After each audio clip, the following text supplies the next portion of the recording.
Sinasindihan ko mga kape ang mga basura. Kailangang sunugin. Wala namang mga plastic masyado. Kunti lang. Mga nabubulok na mga dahon, saging, mga kahoy na nabubulok, mga papel na mga pinupuna, tissue, yung niyog, yung halo-halo, yung mga kahoy na nabubulok.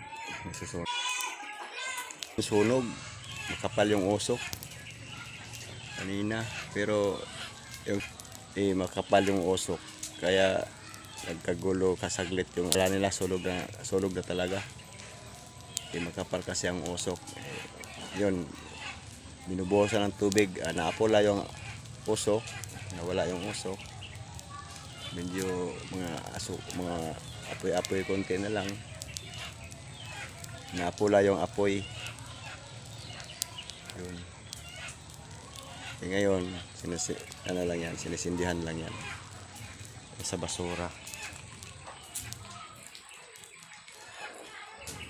Kung may sabi nila, kung nasa ilalim pa ng puno yan, itong malaking puno, magdudulot daw ng dagdag na bunga. Iwan ko kung medyo parang totoo o parang hindi. Sinusunog lang namin yung mga basura.